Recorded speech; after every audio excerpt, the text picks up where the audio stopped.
like and subscribe muna tayo sa aming YouTube channel. Click the notification bell para lagi kayong updated sa aming mga video. For today's video po ay pupunta po tayo sa NMC. Nakapag-book po ako ng appointment for dermatologist for removing my warts. So tara mga kakuan, samahan niyo po ako. This is my first time and medyo may kaba-kaba kasi hindi ko alam kung anong gagawin. So hindi ko rin alam kung anong magiging doktor ko. Malalaman natin mamaya pagdating natin doon kung ano nga ba, kung lalaki ba siya o babae, pero ang kutob ko siya ay lalaki. So tara na mga kakuan, samahan niyo po ako at sana po ay kayanin ang aking telepono nitong ang telepono ng aking videos. And sa lahat po ng mga OFW dito sa Abu Dhabi, sa mga hindi pa po nakakaalam, mga kakuan, included na po sa ating insurance yan. So kung meron po kayong mga dapat patanggal dyan, mga warts nyo dyan, pwede na po tayo magpapunta ng NMC. Hingi na tayo ng referral doon sa doktor, check ang BP mo, and then after that punta na kayo ng derma. So ayan na, madali lang po yan at tuturuan naman kayo kung anong gagawin. So dali nyo lang yung Emirates ID nyo, okay? Yeah, magbabayad lang kayo ng 20 dirham lang ang babayaran natin. So let's go na mga kakwan! Let's go! So nagmamadali na tayo kasi ang schedule dapat natin is dapat before the schedule time nandun na tayo. So nakalagay dun sa aking appointment must be 10:40. So now it's 10:33 na. So tara quickly. Yala. Nawa ay hindi traffic. Malapit lang din naman ang NMC, kaso nga lang minsan kasi traffic dito eh. So ayan po mga kakuan, tayo ay nagmamadali na sa mga puno-puno na nakikita nyo. Sige, dyan na muna kayo, tignan nyo muna ang mga puno-puno nila sa gilid-gilid. Nagmamadali na po tayo. It's 10:34 na po. 10:34. Tara. So ayan, dito tayo sa LMC. Nagmamadali na po tayo mga kakuhaan dahil anong oras na? 10:41. Agoy. So dyan na muna kayo at ako'y nagmamadali na. So dito na tayo sa waiting area.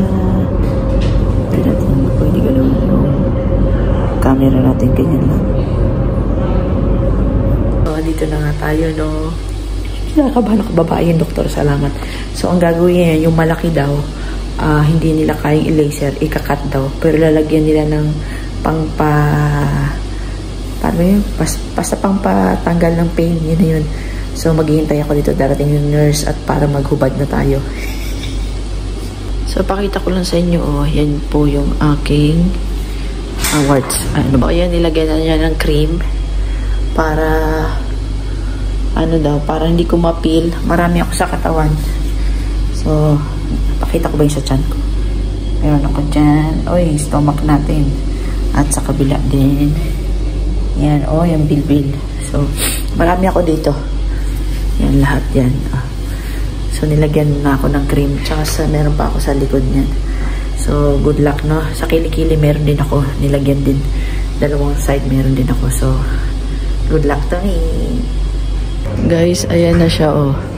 So kailangan lagyan ko ng cream at maraming dapat gawin na dapat hindi ko kuskusin o basain ng maitatubig or kung anong ilalagay. Kasi magpepeklat.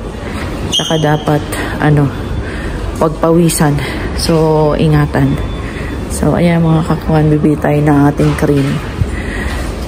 Grabe, ang sakit.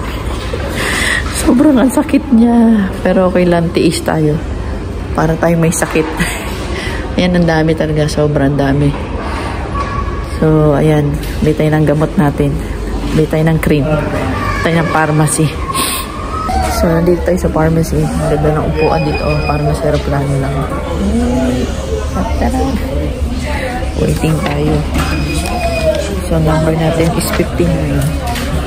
Nasa 57. So, ayan. Ayan ulit. Tiis ganda. So, ayan mga kakuan. Ayan, di ba? Kita niyo yan. Tiis ganda tayo. Marami siyang bawal. Bawal sa warm water. Bawal siyang i-rub o kuskusin. Bawal siyang lagyan ng sabon. Bawal kang ma-expose sa init. So, in 1 week po yan. in 1 week po yan ay gagamutin natin at may binili akong cream siya. So, hindi siya include sa insurance namin pero okay lang. Fusidine na ibang Fusidine to. So, yan ang nireseta sa akin ng doktor. Ilalagay ko twice a day in 1 week. So, ayan mga kakuhan. So, uwi na po tayo. At bibili ako ng treats para kay Casper po. Bago ang lahat, tapusin ko na po ang video to. Please like and subscribe po sa aming YouTube channel and click the notification bell para lagi update din sa mga video. And shoutout po sa ating mga kaibigan dyan, Chang MC, Mami Whips, Aris Virgo, kay Glenn, kay Tess Adventure, kay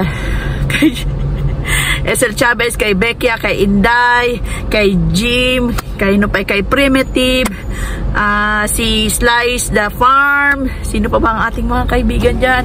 Si, yan naman nakakalimutan ko, mahapdi siya. So, kung meron pa akong nakalimutan, sorry po. Syempre si classmate Sheila, Eltimure, nagtatampo na at nakakalimutan ko rin i-shoutout. Ayan yun po mga kakuan. God bless you all, yalla. Bye!